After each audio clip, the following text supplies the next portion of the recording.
Hey guys. Tonight we're slipping quietly into silk slippers and tiptoeing past lacquered doors into one of the most secretive, hierarchical, and oddly perfumed places in world history, the Forbidden City. You're not a historian tonight. You're not even a tourist. You're an Imperial concubine, freshly selected, vaguely terrified, and increasingly aware that your entire fate may rest on how well you bow without wobbling. A cold mist hovers over the Imperial moat as your palanquin slows. You peek out. A vast red wall looms ahead, its tiled rooftops curling like dragon whiskers. The palace gate yawns open like the mouth of a myth. You try not to sweat through your best robe. Good luck with that. So, before you get comfortable, take a moment to like the video and subscribe, but only if you genuinely enjoy what I do here. And hey, drop your location and local time in the comments. I love seeing where and when you're tuning in from. Now, dim the lights. Maybe turn on a fan for that soft background hum. And let's ease into tonight's journey together. You're 17, maybe younger, and you've just been selected from your province in one of the Emperor's seasonal beauty collections, a strangely clinical term for being plucked from your home to become a decorative, regulated, and politically useful female presence.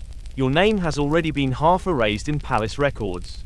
You are now a selected woman, which means you've passed the height, skin, and family background requirements. Apparently, excellent elbows were a plus. The palace complex swallows you instantly. You pass through courtyards where pine trees have names. Walls whisper secrets. And nobody walks fast unless they're terrified. Everything smells of camphorwood and steamed barley. A eunuch with suspiciously smooth hands ushers you past rows of other new arrivals, all trying not to lock eyes with anyone important, or trip on their sleeves. You're taken to the women's receiving quarters, where you're expected to wait for hours, possibly days. There's no schedule here, only protocol. Eventually, a sour-faced matron appears, holding a list longer than your hometown's grain tax ledger. She reads your new title aloud, nothing fancy yet, just something like Palace Woman, 9th rank, not quite dishwasher, not quite wallpaper. You surrender your belongings. This includes your favorite brocade sash and the jade comb your aunt snuck into your travel pouch. It's a gentle reminder, nothing you own is yours anymore. Even your reflection now belongs to the Emperor, though don't expect him to see it anytime soon. After nightfall, you're finally assigned a shared room in the lesser courtyard, one with 3 other girls. There's a small kang bed, and you draw lots for who gets the warm spot by the stovepipe. You don't win. The room is cold and smells faintly of old plum wine and nervous dreams. Someone's already crying quietly. You pretend not to hear. The next morning, at a bell that sounds like a duck in distress, you're up and dressed by lantern light. A senior maid checks your collar, hairline, and posture before allowing you to shuffle into formation for your first viewing, where the Empress Dowager herself may or may not glance at you from her heavily cushioned perch. Your knees are shaky. The stone tiles are colder than betrayal. You're starting to get the idea. Survival here isn't just about beauty, it's about stillness, timing, and very good ankles. Historians still argue whether these initial palace entrances were more ceremonial or functional. Some accounts claim they were designed to awe and disorient new women into quiet compliance. Others suggest it was just a very overstaffed HR department with a taste for poetry and indirect lighting. A mainstream historical detail, the Forbidden City housed over 70 concubines at any one time, not counting handmaidens and palace maids. You were one among many, each with a number, a rank, and a room with thin doors. And those doors rarely opened in the direction you wanted. But there are fringe stories too, like the one about a concubine who disguised herself as a ghost to scare off competitors. Or another who trained a magpie to steal the Empress's pearls. It failed. The bird was banished. 2. As you lie in your straw-stuffed mattress, staring at the smoke-darkened rafters, one thought hovers in your sleepy mind: you are inside the heart of the Empire, but utterly invisible, and that may just be your only protection. The next morning arrives in layers of bells, first the distant clanging near the inner gate, then the sharper tone from the west corridor, and finally the throatier gong that signals your own courtyard's turn to awaken. You shuffle onto the floorboards, numb from the cold, feet stiff in yesterday's shoes. Today is your hair ceremony, and you have no idea what that truly means. You're herded into a long corridor painted with swirling cranes and golden clouds. The other new girls around you are silent, some clutching charms, some whispering names they might not be allowed to keep. A eunuch reads out titles in a nasal tone, calling you forward like a schoolmaster choosing class monitors. Only here. The lesson is lifelong submission, and the reward is not being ignored. You sit cross-legged on a silk cushion that smells faintly of vinegar and incense. Your original braid is carefully unwrapped, and your old hairpins, a plain bronze one from your mother, a shell comb carved by your cousin, are whisked away into a lacquered box you'll never see again. In their place come the palace's standard accessories, a simple jade hairpin, stamped with the mark of your new division. Then comes the renaming. It's not dramatic, no thunder or trumpet fanfare, but it might as well be a thunderclap in your heart. The matron flips a scroll, nods, and says, "You are now Lady Rowe." Gentle, soft, nothing like the sharp, forest-born name your grandmother once gave you. Historians still argue whether these renamings were symbolic, superstitious, or merely bureaucratic. One theory is that it severed past ties, ensuring emotional dependency on the court. Another, that it made record-keeping easier in a world where 5 concubines might be named Lotus. Either way, your old self is gone, like dust swept behind the dragon throne. Your hair is now wound into a looped bun pinned low and neat. A hairstyle reserved for concubines of 9th and 8th rank. You'll be trained to upgrade it later, should you rise in favor. For now, your reflection startles you. You don't look like a girl from the province anymore. You look like somebody else's idea of importance. A senior attendant steps in to teach you the formal bow. It's a hybrid of genuflection and performance art, left foot back, right knee down, hands flat, gaze dropped, and spine curiously proud. You practice this for an hour in a drafty chamber. Your knees start to bruise. One girl fainted yesterday during her second attempt. Nobody mentions her now. After lunch, a cold bundle of rice with bitter melon soup, you're presented with your robes. These are not tailored for comfort. They're stiff, heavy, embroidered with butterflies that seem more aggressive than charming. The fringe along the sleeves is meant to sway elegantly when you pour tea. It mostly just gets caught in your sleeve ties. And speaking of robes, here's a quirky tidbit: concubines were forbidden from wearing yellow, the imperial color, unless specifically granted by the emperor. One historical tale tells of a young lady who accidentally wore yellow-trimmed shoes. She was demoted to garden duties for a year, her offense listed in records simply as color violation. Left foot. The rest of the day involves more bowing. You bow to the empress's portrait, to a large bronze incense burner, to a stone turtle said to have survived 4 dynasties, and finally, to your reflection in the still water of a ceremonial basin. That last one is metaphorical, sort of. The lesson: you are in service to an institution, a culture, and above all, a mood. The emperor's mood. Evening descends with the smell of boiling lotus roots and distant zithers. Your body aches in new places, shoulders, knees, even your eyebrows. Oddly, you weren't aware eyebrows could feel tired. But here we are, back in your shared chamber. Someone dares to whisper, "You look like a court lady today." It's meant kindly. You try to smile, but the truth is, you look like everyone else. That's the point. Before bed, a palace attendant delivers a folded silk square with your new name embroidered on the corner, your pillow cloth. The stitches are flawless. You can't decide if it's beautiful or eerie. Probably both. You lie down and stare at the ceiling again. The shadows shift in slow, imperial rhythm. Somewhere, a cricket chirps once. A bell rings softly in the outer courtyard. And for the first time, you understand. Here, identity isn't something you express. It's something you survive. The sky outside is a faded jade gray when you're summoned for morning duties. A eunuch with a voice like wet parchment calls out your name, your new name, and you groggily rise, rubbing the sleep lines from your cheek with a damp cloth. Your ankles ache from yesterday's endless bowing. You splash your face with cold water from a ceramic basin. The chill a little slap of clarity. Time to look composed. Again, you wrap your robe just so, tugging the inner tie to keep it snug over your left hip.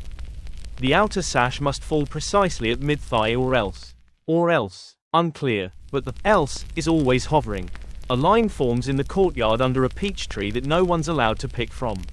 Morning protocols begin with a silent bow to the rising sun, not because it's symbolic, but because it's on the schedule. Then comes the health inspection, where a matron checks that your eyes aren't puffy, your lips not too dry, and that you haven't somehow aged 3 years overnight. Palace beauty was part politics, part illusion, and mostly stress management. You're ushered to the morning hall for your first meal in the lower courtyard rotation. It's not exactly what you'd call breakfast, it's what an overly formal ghost might eat. A small bowl of sesame paste porridge, a salted duck egg, and half a lotus root sliced too perfectly to be comforting.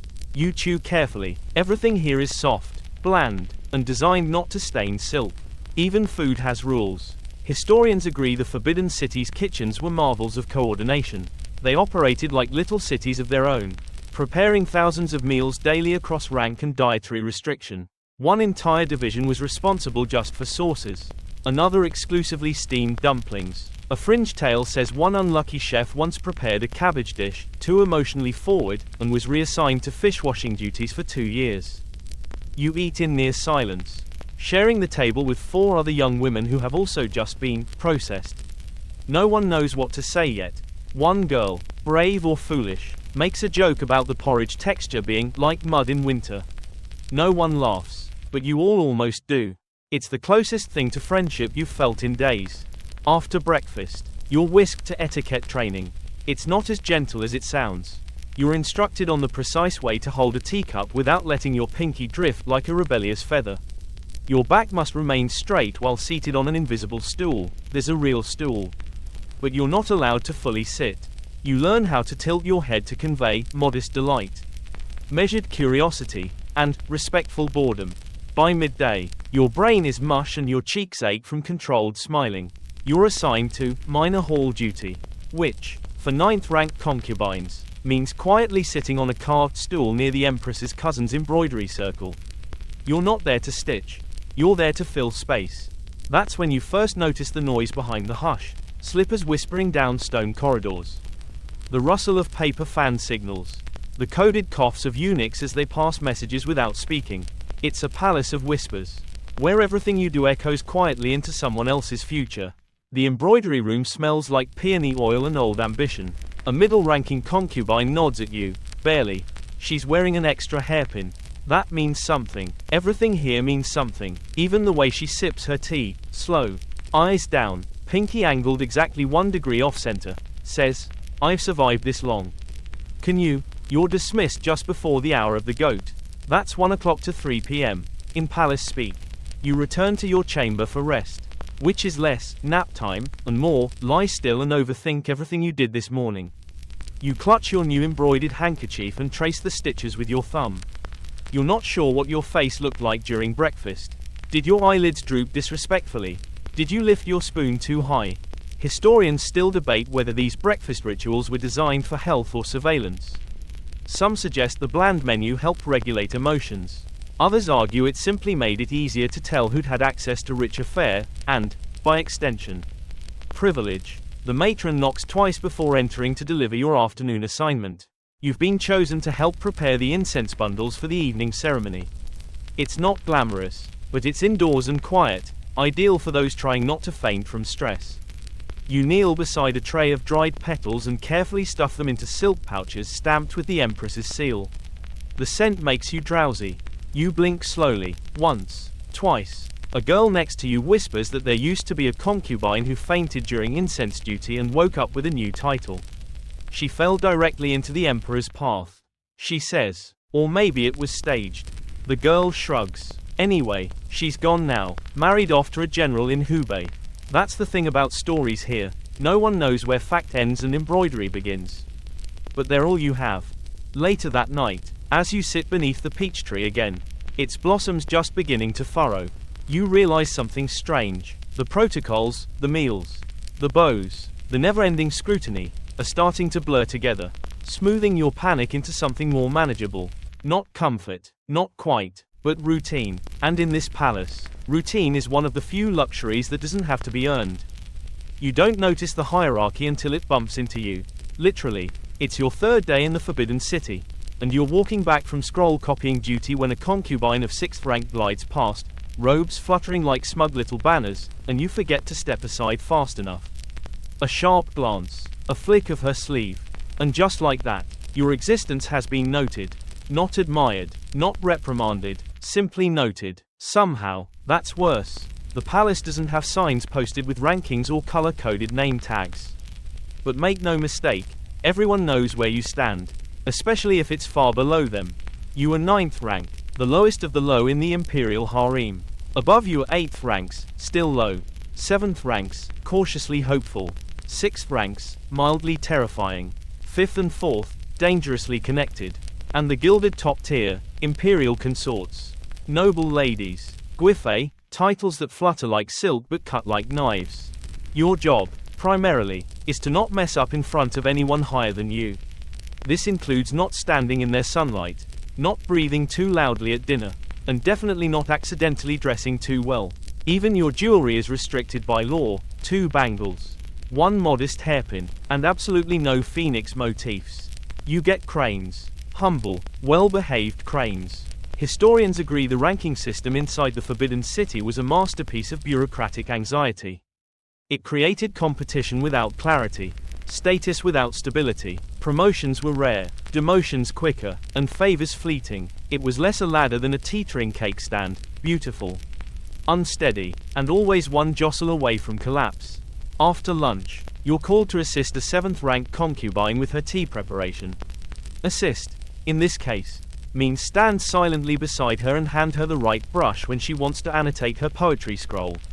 She never asks your name. Instead, she refers to you as that one. You're fine with this. You could have been the clumsy one, or the one who breathed too loudly. Her quarters are warm, with cinnamon-scented incense and a small pet bird in a golden cage. The bird chirps twice, and she frowns. He does that when it's about to rain. She murmurs. You check the window, not a cloud in sight.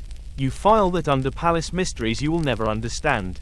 She offers you tea, not because she's being kind, but because it's protocol to reward silence. You kneel, accept it with both hands, and sip slowly. Chrysanthemum, slightly bitter, very imperial. By evening, your neck aches from all the bowing, nodding, and averting your gaze. You lie in your chamber with your roommates, who now, miraculously, have personalities. One snores like a distant drum. Another murmurs facts in her sleep. Don't walk faster than the Empress's tortoise. You don't even question it. The next morning brings a new challenge, learning the order of deference. This is a long, exhausting list of who you must bow to first when more than one higher-ranking concubine enters a room. It's less about seniority than recent favor. Who was summoned last night? Who received a robe gift from the Emperor? Who got to taste the lychee wine from Guangdong? Historians still argue, says your etiquette instructor with a sigh, whether the Emperor actually remembered most of us, or if the eunuchs just rotated names for amusement. The instructor once served as a 7th rank. She now teaches you how to bow at a 38-degree angle without passing out. Here's a quirky fact. If 2 concubines of equal rank crossed paths in a corridor, they were expected to pause and conduct a formal mirror greeting, a series of coordinated bows resembling a sleepy dance-off. Witnessing one is like watching 2 sleepy geishas negotiating parking rights. Participating in one, utterly exhausting. The higher the rank, the larger the entourage. Some top-tier consorts travel with handmaids, fan-bearers, a eunuch announcer, and one lady whose entire job is to carry a spare pair of embroidered slippers in case of puddles. You, meanwhile, carry your own tea towel and try not to look too upright. Standing too tall is interpreted as overconfidence. Standing too slumped, disrespect. You aim for Imperial shrimp. You spend the week learning who to greet, who to avoid, and who is currently on probation for possibly glancing too long at the Emperor's inkstone. That's not a euphemism, he was genuinely fond of his calligraphy tools. A favorite consort once complimented his brushwork and was given a golden zither. Another made a remark about the ink being a little watery, and she vanished for 8 months. Eventually, you develop palace radar. You hear silk before you see it. You sense a higher-ranking concubine approaching by the nervous flutters of nearby maids. You know when to bow preemptively and when to pretend you're deeply interested in a potted plant. Still, it's a dangerous kind of knowing. One misplaced glance, one compliment delivered with the wrong intonation, and suddenly you're a threat. Or worse, a rival. You begin to understand why some women choose obscurity over advancement. As the moonlight filters through the paper windows, casting ghostly grids across your floor mat, you whisper to yourself, stay small, Stay useful, stay out of the way. So far, it's working, but in this palace, stability is as fragile as the porcelain you keep failing to dust properly. You're starting to notice that nothing here happens by accident. Not the gliding footsteps, not the slow swirling tea leaves, and definitely not the way everyone always seems to know exactly where to be when the Emperor might appear.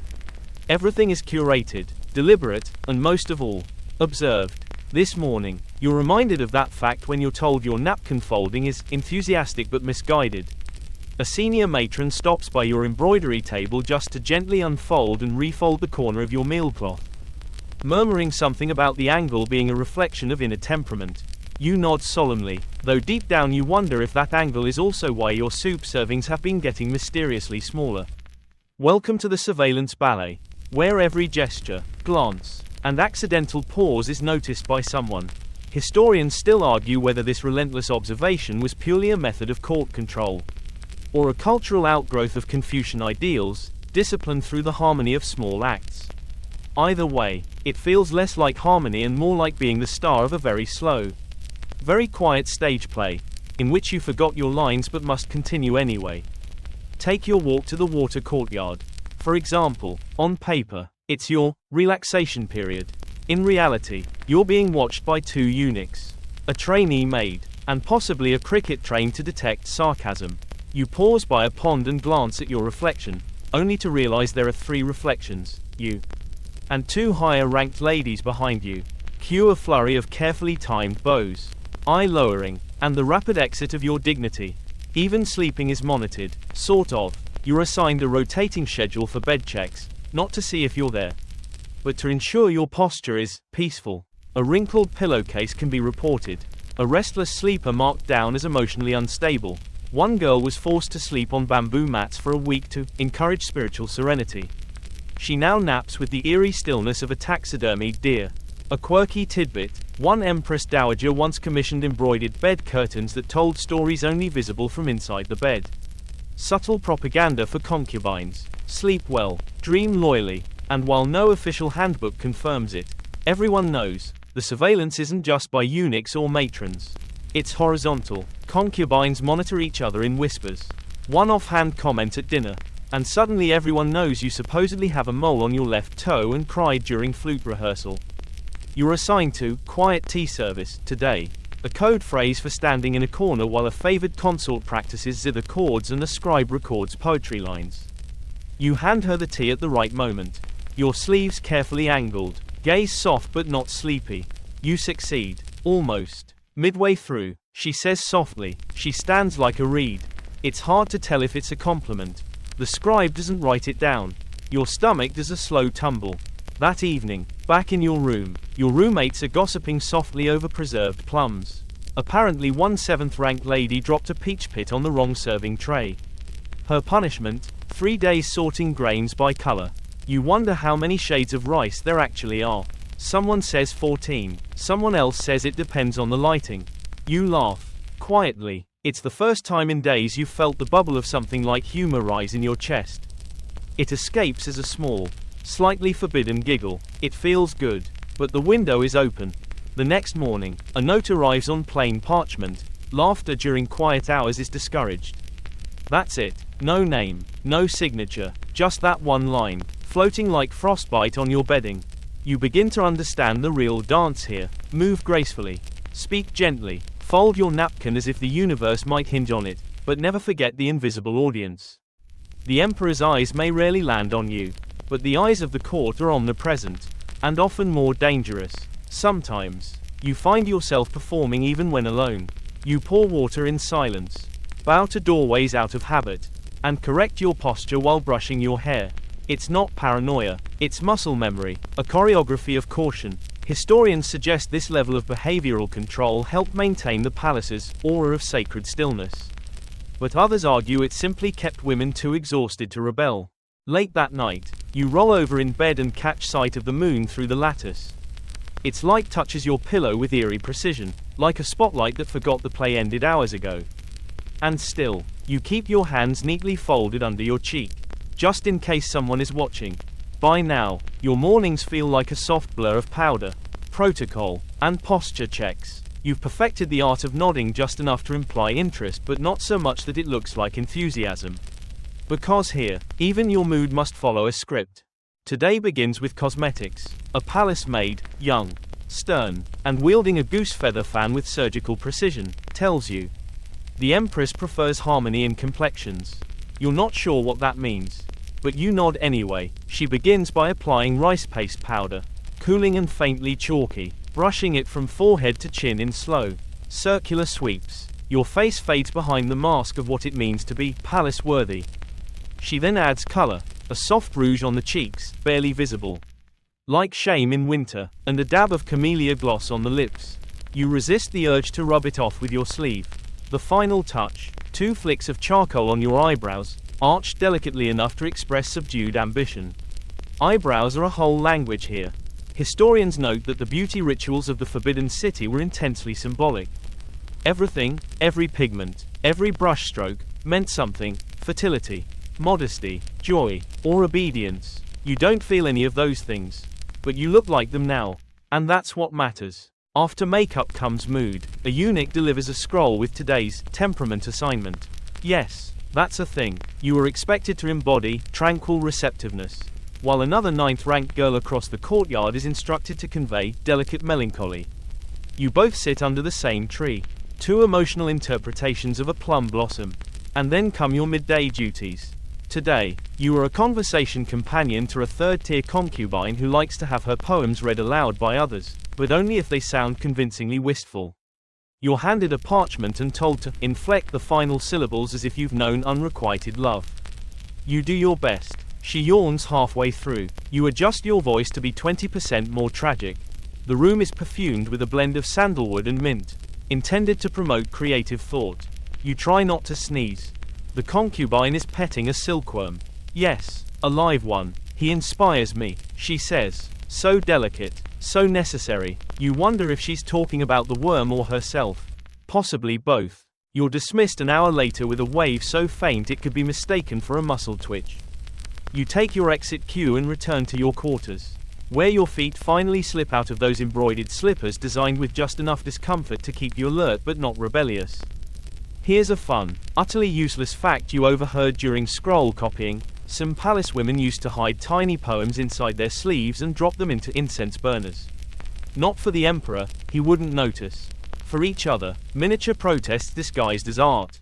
Historians found fragments later and called them the Ash Whispers. You haven't written one yet, but maybe someday. After a brief rest, read, staring at the ceiling and pretending your back doesn't feel like a rusted hinge. You're summoned to help host a visitor, the emperor's aunt, who insists on being addressed as star of the autumn court. She smells like medicinal wine and carries a fan with her own face painted on it. You bow deeply and offer her warm tea with goji berries. She asks where you're from. You answer. She asks what your favorite flower is. You lie. She asks whether you dream in color. You blink. She laughs. Apparently, that was a test of poetic capacity. You pass. Somehow, she asks the concubine beside her the same question.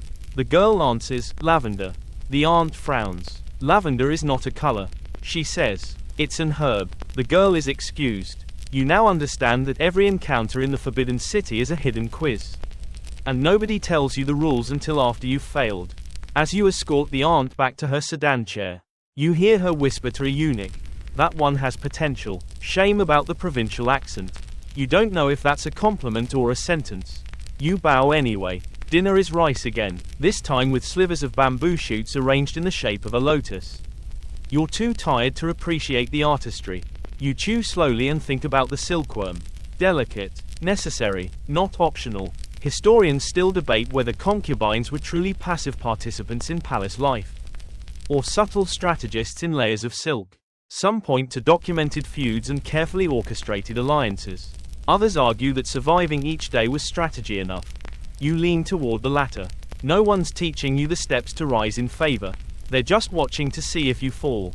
Before sleep, you dab your wrists with chrysanthemum water, your roommate's idea. It's calming, she says, and it might confuse the maids into thinking you're someone else. You smile, quietly, cautiously. The powder on your face has faded, but the posture remains. Your back is straight as you slip under your coverlet. You close your eyes in a room full of girls performing serenity like it's their job. Because it is. Somewhere near the hour of the monkey, around 3 o'clock in the afternoon, the air in the Forbidden City shifts. It's subtle. A distant bell rings. Couriers move faster, silk rustles more urgently, and the eunuchs seem to carry themselves a little taller. This is when the emperor's itinerary is quietly distributed. You don't see the actual scroll, of course. That's reserved for high-ranking stewards and favored concubines. But the ripple effect tells you everything. The peach-scented incense in the eastern corridor. That means he's meditating. The sudden absence of a 7th-rank lady at tea time. She was summoned. The appearance of fresh chrysanthemums in the formal walkways. He might tour the gardens. And so, the waiting begins. You're not even on the list. Of course. You're 9th rank. Barely a presence. You're not summoned. You're not even passed over. You're adjacent to oblivion. But still, a part of you watches. Just in case. Today, the air is thick with anticipation. A rumor whispers through the corridors. His Majesty is taking tea in the plum pavilion. You happen to be scheduled nearby, helping set out seasonal scrolls along the perimeter. You're not in his path. Exactly, but you're close enough that a stray glance could occur. If you stand a little straighter. If the breeze lifts your sleeve just right. If the heavens are in a whimsical mood. The Emperor, when he arrives, is smaller than you'd imagined. Dignified, yes, draped in a soft yellow robe. His beard neatly oiled, but his presence is a whisper, not a roar. He moves like someone who knows every step of the ritual before it happens. He doesn't look at you, not even once. You keep dusting the lacquered frame of a seasonal painting, plum blossoms in winter. You can't feel your fingers, not because they're cold, but because you've been holding the same pose for 7 minutes. Historians still argue how personal these encounters were. Did the Emperor choose who caught his eye? Or did his attendants engineer every interaction down to the angle of the sunlight? Some suggest consorts were planted in his path, like decorative orchids with titles. All you know is that proximity doesn't mean visibility. But let's say, hypothetically, you were summoned. It's not romance. It's not a conversation. It's a protocol. You'd be bathed, powdered, dressed in a special robe denoting your rank. A senior eunuch would walk you through a hallway you've never seen before. You'd enter the chamber backwards. Bow until your forehead touched the floor. And await instructions. A quirky but very real detail. Before entering, you'd be handed a red silk pouch containing cinnamon and clove to warm your hands. Not for comfort, for presentation. Cold fingers were considered inauspicious. Tonight, none of that happens to you.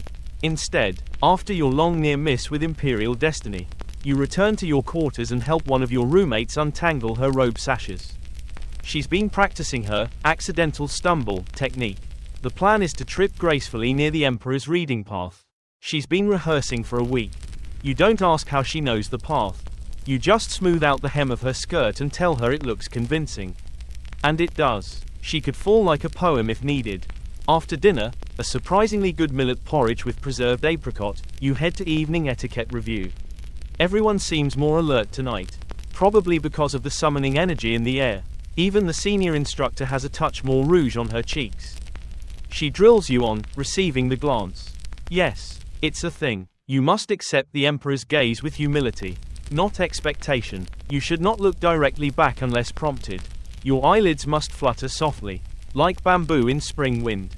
Too eager is dangerous. Too indifferent, worse. There's also a whole module on gait suggestion, how to walk past a window with the suggestion of virtue and grace. But also availability. You practice it with a folded fan on your head. If the fan falls, your pacing is off. Yours falls twice. Before bed, someone in your corridor hums a lullaby that sounds oddly like court gossip. It's about a 4th-rank lady who once stole another's embroidered hand towel and replaced it with a frog. No one knows if it's true, but it feels true. You lie in bed thinking about the Emperor. Not about him exactly, but about what it means to be seen in a world where most of your life is spent pretending you're invisible until noticed. Will he ever summon you? Would you even want him to? There's comfort in being unknown, and danger in being unforgettable. But just before sleep takes you, you picture yourself walking that imaginary path again, robes floating, cinnamon pouch in hand, gaze lowered. The moment is brief, fragile, but it's yours, even if he never sees it. Tonight, you cannot sleep. Your room is dark, save for the pale grid of moonlight cast by the wooden lattice over the window. The fire in the Kang bed has long since died down, leaving your feet cool beneath the blanket. But it's not the cold keeping you awake. It's the floor, and the slippers. Because today, you were assigned nighttime corridor rotation, a glorified way of saying, be seen not sneaking. You sit now on the edge of your low bed, lacing your slippers with ribbon ties you've been told are elegant but security-minded. The soles are thin and soft. Deliberately so. No clacking, no stomping, and no running, never running. The shoes were designed, according to one retired matron, not for beauty but for acoustics. A concubine with sneaky intentions couldn't hide the creak of her step in these. The palace hears everything, even your hesitation. Your job tonight, to be awake and visible. Even while drowsy, you're stationed in a side corridor of the East Garden Pavilion, where top-tier consorts sometimes take evening tea or receive surprise summons. You're not guarding anything, you're not participating, you're simply there to remind others that someone is always watching. Historians believe this system of passive witness duties was less about function and more about fostering mistrust. The harem watched itself. No one needed spies when everyone was a potential report writer. Your shift begins at the hour of the ball. Around 9 p.m. you walk slowly, slipper silent, through corridors that stretch like ribs across the palace. Lanterns flicker in pairs, their glow casting long shadows that dance like gossip on the walls. You pause at your assigned post. There is a stool nearby. You are not permitted to sit unless invited by someone of higher rank. You remain standing. You inhale the faint scent of pine tar from the lantern oil. And then, you wait. Time becomes strange. You watch a moth orbit the flame, its tiny wings tapping against the paper shade like a message you're not allowed to read. The night is cold, not the dramatic, snowy kind of cold. This is palace cold, dry, sneaky, settling into your bones like forgotten rules. You shift your weight slightly. Your foot squeaks. You freeze. Then, from around the corner, a figure appears. You bow instantly. It's a 7th-rank concubine, bundled in a peach-embroidered robe. Clearly not expecting company, she nods curtly but says nothing. Behind her, a eunuch carries a small box wrapped in red silk. You pretend not to see it. There's a legend among palace women about red silk boxes. Some say they contain jewelry gifted by the emperor. Others whisper they hold secret herbs. The braver girls say they contain written instructions, assignments. Whatever the truth, you look away, a quirky tidbit, to prevent unsanctioned night visits. Certain corridors had chime tiles, ceramic floor panels that made a soft ringing sound when stepped on. The best concubines, it was said, could navigate them in perfect silence. You're not one of them. Yet, back in your corridor, you stare at a nearby potted plant for what feels like an hour. You name it, General Moss. It's your only companion. Your mind drifts. How many steps from here to the Imperial study? What happens if you faint standing up? Why do the moths never burn? Eventually, a bell rings from the west wing. A signal. Night court is ending. A eunuch strolls past and gives you the tiniest nod of acknowledgement. That nod is your dismissal. You bow, more out of relief than formality, and return to your quarters. Inside, your roommates are asleep. One has kicked off her covers. Another is clutching a tiny bamboo scroll in her fist. She sleep recites mantras to calm her dreams. You tiptoe to your side of the bed, peel off the ribbons from your slippers, and slide under the quilt. Historians still argue whether the emperor ever truly understood the toll of these nighttime routines. Some suggest he believed it kept the harem attentive and morally upright. Others believe he simply never noticed. Sleep was his privilege, vigilance was yours. As your eyes close, the memory of the moth returns. Small, soft, persistent, hovering near the light without ever truly landing. Just like you, a few weeks pass, or maybe a few months. Time inside the Forbidden City is like rice porridge, thick, warm, and hard to measure in exact quantities. You've begun to find rhythm in the stillness. Your robe doesn't trip you anymore. Your bows hit the correct depth without wobble. Your eyebrow shape has settled into what a senior maid once called appropriately serene. But tonight, something unexpected happens. You receive a book. It's not official, of course. Palace women aren't exactly encouraged to read beyond classic poetry and etiquette scrolls. But this isn't poetry. It's a slim volume, hidden inside a folded embroidery hoop delivered to your chamber under the pretense of new threadwork patterns. Inside, a handwritten copy of Strange Tales from a Chinese Studio, a book full of ghosts, fox spirits, and mischievous humans. It was passed to you by Leanne, the quiet girl from 2 rooms over, whose family once ran a scholar's tea house. She presses a finger to her lips and smiles. A rare moment of risk and warmth in a place made of hushes.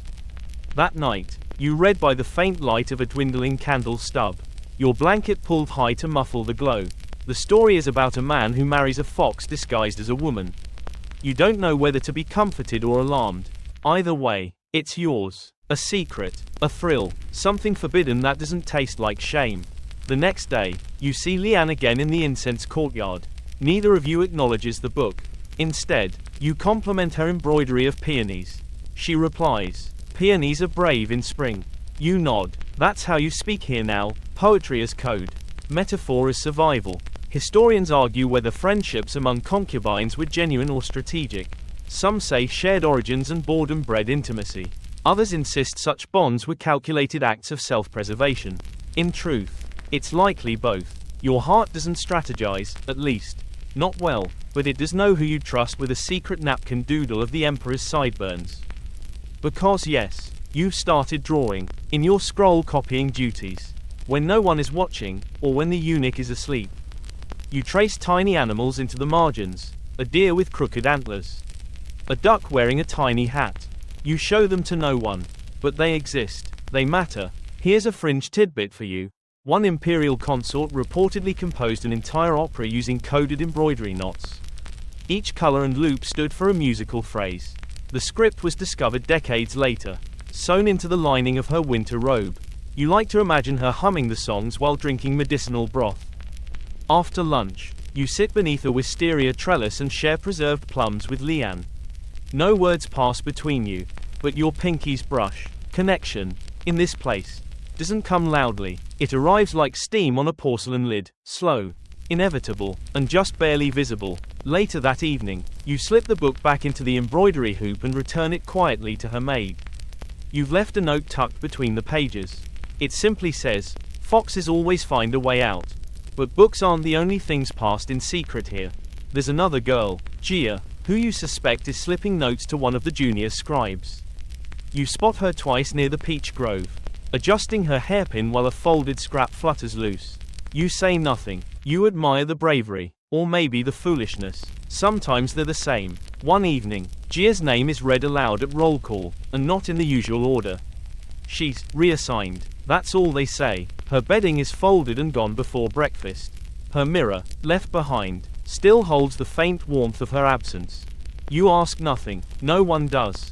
But that night, Leanne whispers to you across the chamber, she loved a boy who once brought her a jasmine seedling. And that's all you'll ever know. Still, the world expands quietly within your narrow walls. You start collecting phrases. Whispered or half overheard, the left side garden has the best shadows in late summer. The matron from the Blue Wing used to sing. Someone saw the Empress smile once in 1793. These scraps become your map. Your resistance. Your reminders that something human still lives beneath all this lacquer. Historians often refer to the Forbidden City as a gilded cage. But that sells short the ingenuity of its residents. Birds in cages sing. Palace women whisper, scheme, dream, and sometimes, even laugh. Just before bed, Leanne slips you a final secret, a riddle. What never speaks, but tells you everything. You think on it for a long while. The answer might be, a look, or a folded note, or maybe, just maybe, you. The seasons are changing. You feel it first in the seams of your robe. Fabric once soft and weightless now clings with a hint of damp. The silk chafes your arms during morning drills. Then, in the air, thick and fragrant with magnolia blossoms and mosquito smoke. Welcome to summer in the Forbidden City, where elegance and discomfort sit elbow to elbow like old friends. This week, your job is to assist with garment folding, mid-tier robes sent for steaming and restitching before the solstice. You spend the afternoons in a low, dim room, where dozens of sleeves are laid out like exhausted butterflies. You fold, smooth, stack, repeat. By the fourth robe, your fingers have memorized the texture of each thread count. The heat makes everything feel slower. more dreamlike, or possibly, more like punishment with flowers. There are no fans in your chamber, no breeze, just the quiet rasp of cotton on silk and the muffled sound of a eunuch coughing somewhere outside. Your scalp itches beneath your pinned-up hair, but scratching it is discouraged. It implies a lack of inner discipline. You settle for tilting your head slightly and pretending you're pondering Confucian virtue. A curious fact, in the summer months, lower-ranked concubines were sometimes given chilies to soak their feet in. Not for spice, but for circulation. It draws out the heat. The older girls say, you try it once. It draws out tears instead. Your feet sting for hours. Historians describe the seasonal discomforts of palace women in practical terms: thick robes, no open windows, and strict protocols. But they often miss the quiet indignities: how sweat was considered unsightly, how embroidered collars stuck to your neck like damp paper, how certain perfumes turned sour under the weight of July. You adapt as best you can. Your roommate Leanne invents a trick: fold a cold coin into the inner fold of your waistband. It's not relief, but it's a distraction. You start trading coins like secrets. Silver holds cold longer than copper. Someone whispers. You never test it, you just believe. But winter wasn't perfect either. You remember the first frost vividly. Your room had no firewood that week. You wore 2 layers of socks and still woke with stiff toes. A maid brought you a basin of warm water that steamed like soup. You and Leanne took turns dipping your hands in it, passing it back and forth like a treasure. You were given chili oil rubs for your calves, applied by a senior matron who looked deeply bored. The sensation: uncomfortably warm, then shockingly hot, then numb. You walked like a startled deer for 2 days. And yet, even in the cold, duties did not change. There were morning scroll recitations in the courtyard, where you tried not to shiver audibly. There were tea presentations, where the ceramic cups burned your fingertips. There were posture checks, where you stood so still that your nose turned the color of preserved dates. The cold showed itself most cruelly in the bathhouse. Palace baths were scheduled strictly by rank. 9th-ranked concubines like you.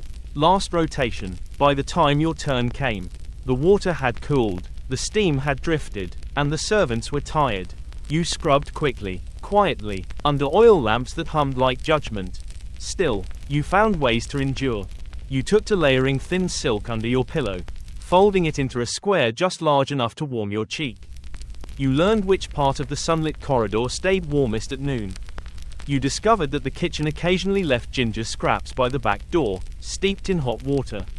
They made a drink that wasn't quite tea, but close enough to hope.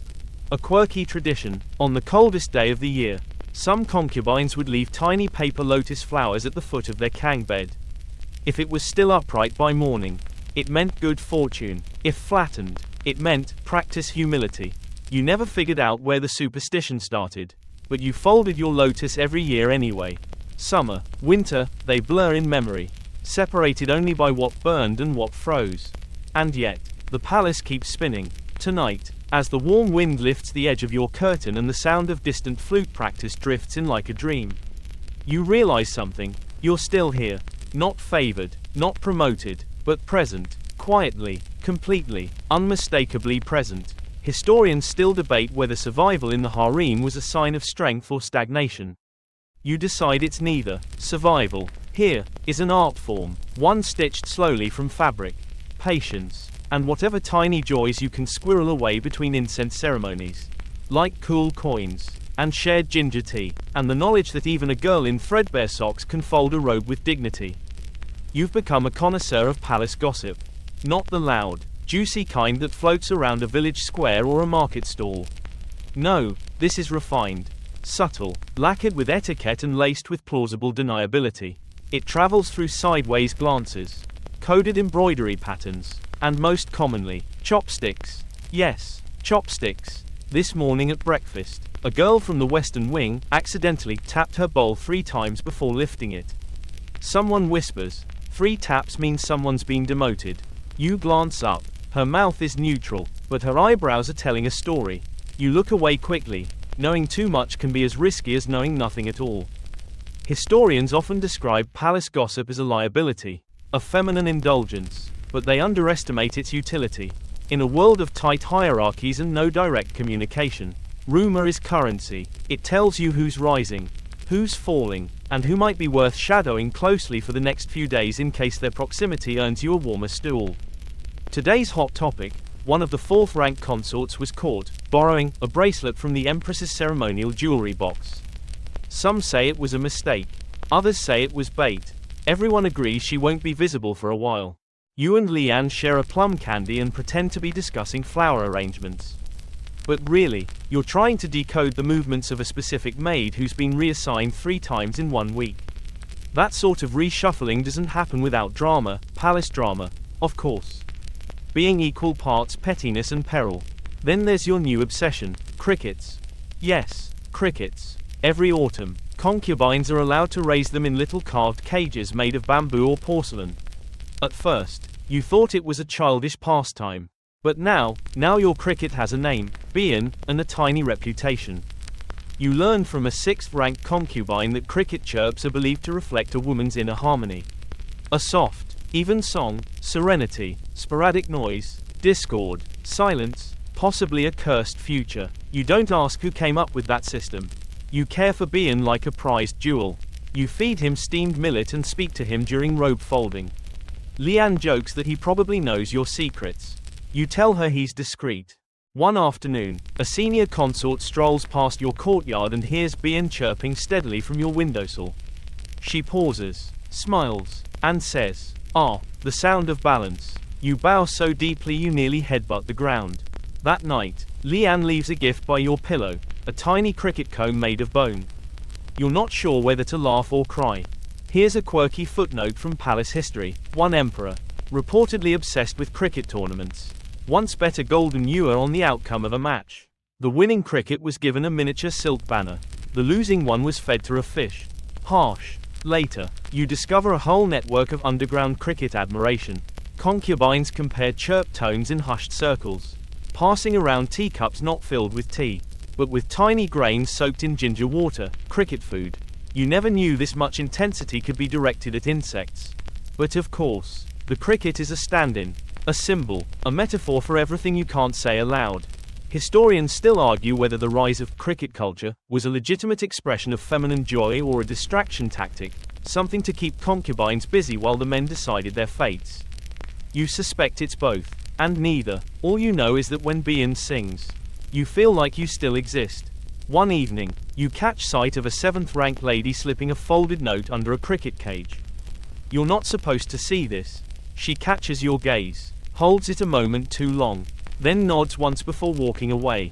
The next day, her cage is gone. No explanation, no goodbye. You check Bian's cage extra carefully that evening, just in case. Your world has narrowed to silk thread, tea trays, and antennae, but somehow, that feels expansive.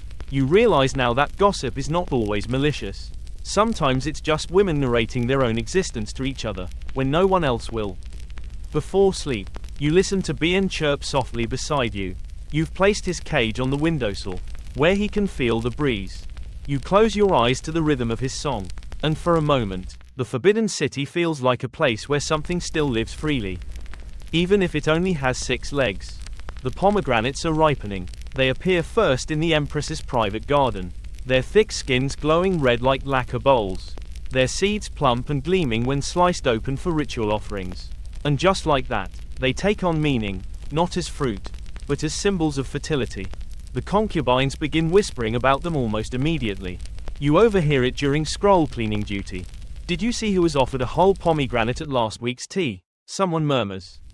Not a slice, a whole one. The others freeze in the way only palace women freeze when metaphor collides with implication. Because here, pregnancy isn't a quiet domestic event. It's palace warfare with a baby bump. Historians agree that imperial offspring were high-stakes currency, especially sons. A pregnancy could vault a concubine from 9th rank to noble lady faster than a decree could be inked. Or, depending on palace winds, it could vanish as quickly as the mist over the koi pond. And so, it becomes your new part-time job, watching the fruit bowls. Not your official job, of course. Officially, you're helping prepare ceremonial ink for the mid-autumn poems. But your real eyes stay on who gets what, which girl was served double dates this morning, who refused wine at the last celebration, Who's being moved to quieter quarters? This week, the answer to all three is a 6th-ranked consort named May. Delicate voice, always cold fingers, and a recent recipient of a pomegranate. A full one. Word spreads faster than spilled tea. Soon, there are gifts at her doorstep, lotus candles, soft slippers, tonics, for better dreams. The midwives begin walking her corridor twice daily. She's no longer just a presence, she's a possibility. You see her one afternoon, walking carefully down the pebbled path between koi ponds. Her hand hovers protectively over her stomach. She doesn't look proud, she looks like someone carrying porcelain across a rope bridge. Here's a little-known palace custom. If a concubine became pregnant, she received a red thread robe, stitched with delicate knots said to protect the unborn child from jealous spirits. The knots are so tiny you need candlelight to see them. May's robe arrives 2 days later. That night, Leanne doesn't say much. She just sharpens her hairpin with slow, even strokes. You understand, because pregnancy here isn't a celebration. It's a power shift, one that changes alliances, redraws invisible borders, and reprioritizes gossip with the precision of a military campaign. And for everyone else, it brings danger. After all, one woman's rise is another's fall. You learn the old stories. A woman once promoted to 2nd rank after birthing twins, only for her room to mysteriously catch fire 6 months later.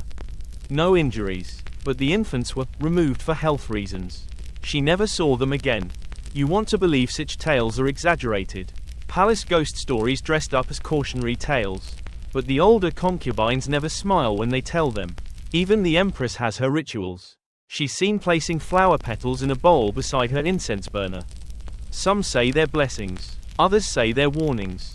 Historians still argue whether these traditions were truly spiritual, or merely political theater. One camp claims the empress maintained peace through symbolic gestures.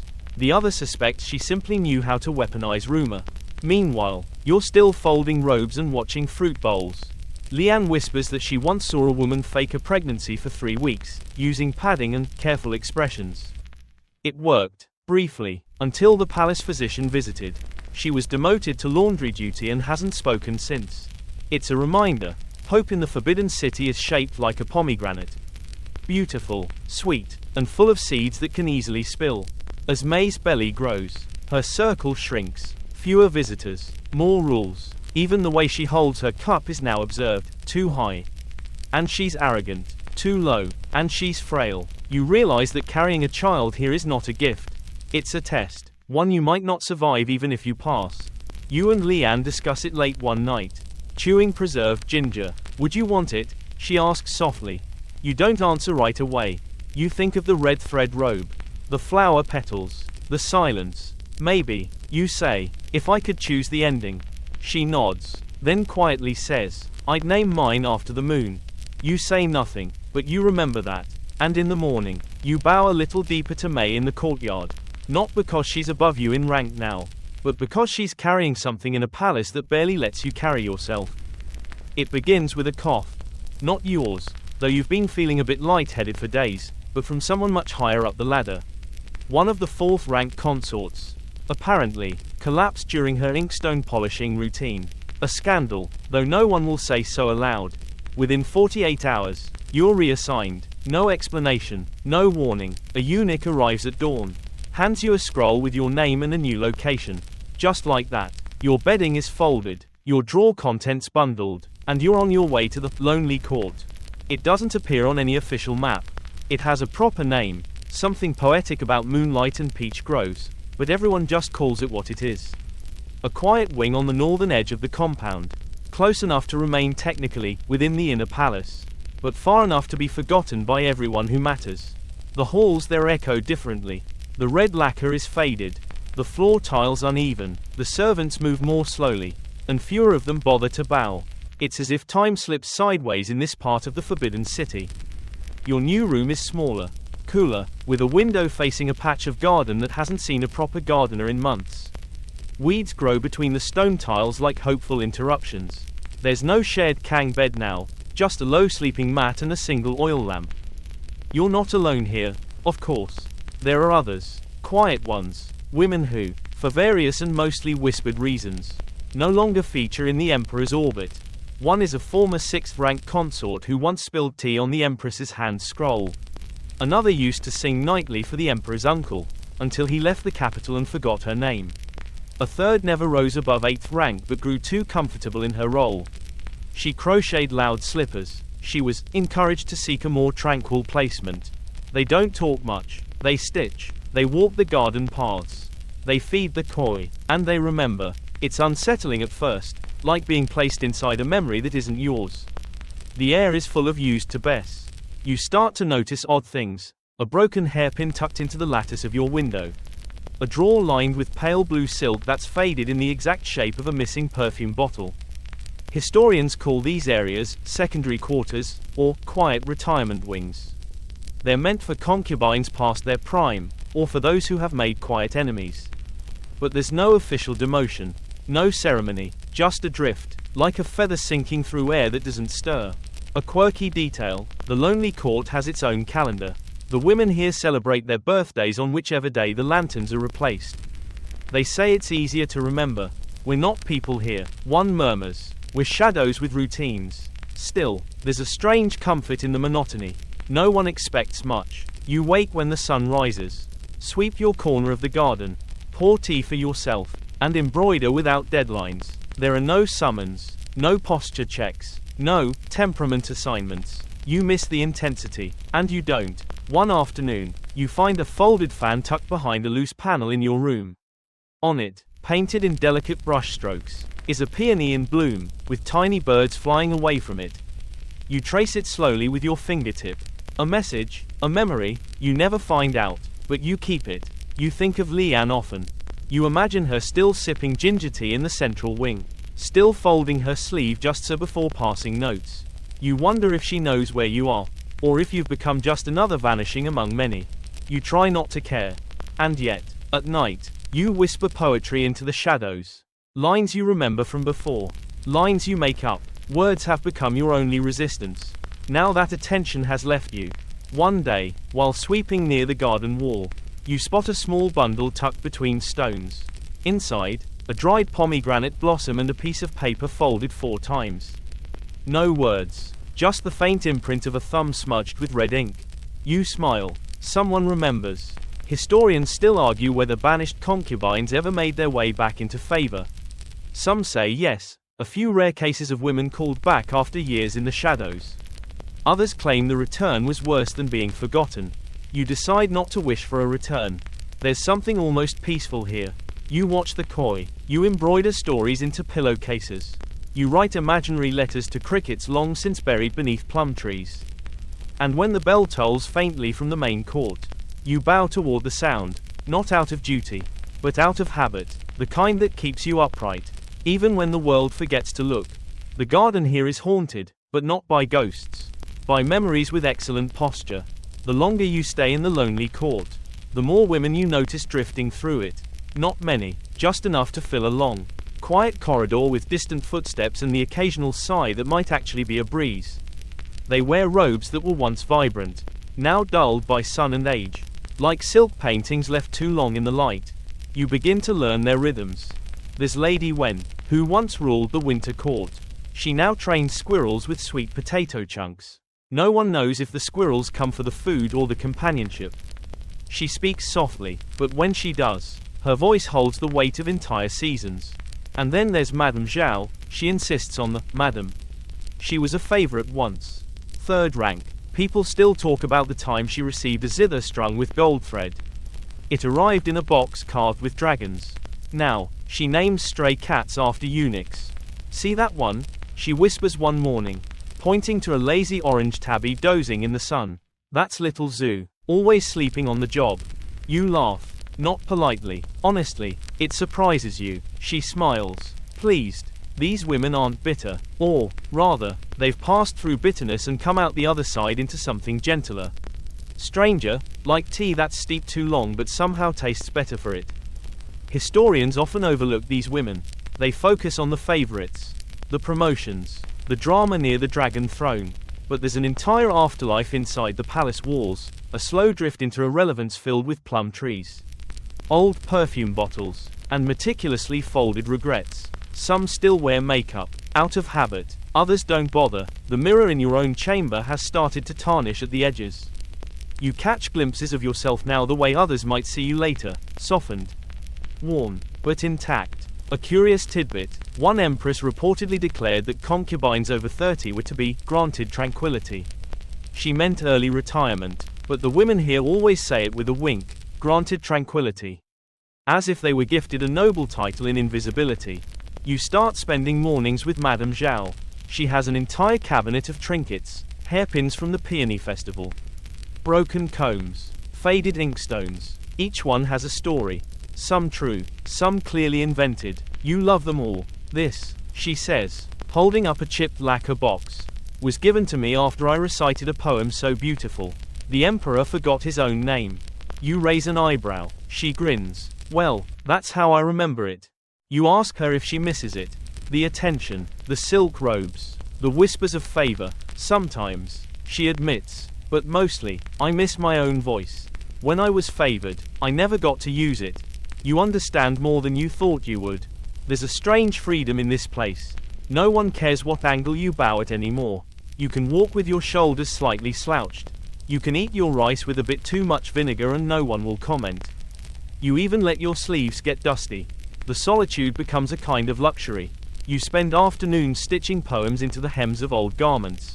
No one reads them. That's the point. You embroider your thoughts into quiet existence. One day, you find a fan tucked into a crack in the wall, another gift from some forgotten hand. This one painted with clouds and mountains. And in the corner, tiny characters, even rain rests sometimes. You pin it beside your sleeping mat. But the palace doesn't forget you entirely. A new girl arrives, young, nervous, her feet blistered from posture drills. She's 9th rank, freshly renamed, and visibly afraid. They place her in the chamber beside yours. She reminds you of yourself. You help her fold her robes. You show her how to tilt her chin during bowing exercises. You give her the good ginger candy you were saving. It feels strange, powerful, a reversal of all the guidance you once needed. Why are you here? She asks one evening. You pause. Because I laughed at the wrong moment. You say, it's partly true, but mostly, you're here because someone else needed more light. And you were a convenient place to cast shadow. Still, there's peace in the shade. Historians still argue whether the lonely court was a punishment or a kindness. Some records say women sent their faded fast, forgotten even by their own families. Others suggest it became a hidden sanctuary, a place to live without performance. You believe it can be both. And tonight, as you sip weak chrysanthemum tea and watch Madame Zhao teach a cat to chase painted buttons, you realize something else. Even discarded favorites cast long shadows. And some of them still shimmer, even after all the light has gone. The tea tastes faintly of jasmine and something older, something like memory. You're sitting beneath the pines in the far corner of the garden, where the moss grows soft and the stones are warm in the afternoon sun. You've brewed the tea yourself, carefully, with the last of the good leaves Madame Zhao traded from a former kitchen maid. No rituals, no hierarchy, just hot water and habit. Across from you, Lian has returned. You don't know how, or why. One day, she simply reappears, walking with that same thoughtful gait. A little slower now, perhaps thinner, but with eyes just as quick. She says she was in the western wing. A favor reassigned. That's all. You don't press. She sits. She sips. You say nothing. You both understand that in the Forbidden City, stories return without needing to be told. For a moment, it feels like you've never left the central court. Like the scrolls, the whispers, the incense-scented boredom are still waiting for you beyond the hedge. But they're not, and you're not waiting either. Now, your days begin with quiet and end in reflection. You tend the garden, you embroider, you teach the new 9th rank girl how to fold a winter robe so it creases neatly along the spine. You recite poems aloud, not for anyone else, just to remember the sound of your own voice. And every afternoon, you share tea with Lian under the pines. Today, the conversation turns to legacy. She asks, what do you think they'll remember you for? You smile. I hope nothing. It's not bitterness. It's clarity. To be remembered here means to have been useful, strategic, or tragic. You don't want to be a story passed in whispers, embellished and mourned. You want to be like the fan tucked behind your chamber screen, faded, delicate, forgotten by all but the breeze. There's a saying you once embroidered into the hem of a ceremonial sash: the petals fall. But the tree remembers. You never showed it to anyone. Historians still debate what, if anything, concubines left behind. Names, perhaps, a few children, a signature on a lacquer box, a poem misattributed to a man, a fragrance recipe copied into a physician's scroll. But most legacies vanish between folded sleeves. You think of May, the pregnant consort. No one speaks of her now. Did she bear a son? Was she honored, or did she, too, slip into one of the palace's many invisible rooms? Madame Zhao says legacies are just footprints in dust. Walk too proudly and they'll brush them away faster. She warns. So you walk softly. You start keeping a tea journal. Each entry is a sentence. Sometimes just a word. Today's, stillness. Yesterday's, red clay. One afternoon, you find an old mirror in a drawer, a gift from a consort long gone. The silver has tarnished, the reflection warped. When you look into it, your face appears younger, but only if you tilt it just right. You decide to leave it as it is. That evening, you light a single candle. You sit at your low writing table, brush in hand, and draft one final note. Not to the emperor, not to the court, not even to Lian. It's a letter to your younger self. You write, you won't be chosen, but you will survive. And one day, you'll drink jasmine tea under pine trees. And remember your own name, not the one they gave you. You fold the note, slip it into the spine of an old book of poems. The one with the fox spirit story. And then, you rise. You open the window. The breeze is soft and smells faintly of plum. It's time for bed. Word count, 1.076. Wind down, 300 words. The candlelight flickers lower now. The palace is quiet. The corridors rest in long shadows. And the echo of silk slippers has faded into memory. Somewhere in the outer court, a zither plays a final note. Its tone thin and distant, like a ribbon drifting across water. You lie on your side. Your pillow still faintly cool. The blanket pulled up to your chin. The air smells of old wood, a trace of jasmine, and the faint ash of forgotten incense. You close your eyes and listen, not for footsteps or bells or whispers, but for stillness. It greets you gently. In this final moment, you are not a concubine, not a number, not a title carved in red ink on a scroll. You are breath, and quiet, and presence. You are the warmth behind a paper screen, the hush of slippers on stone, the memory of a cricket song long faded. You are here, and safe, and seen. The palace can keep its scrolls and secrets. Tonight, you take only the silence with you, the kind that stretches long and wide, folding around you like silk, the kind that cradles, rather than cages. So breathe deeply, let the world fall away, let the lamps burn low and the tea cool beside you. You are not waiting to be summoned anymore. You have arrived.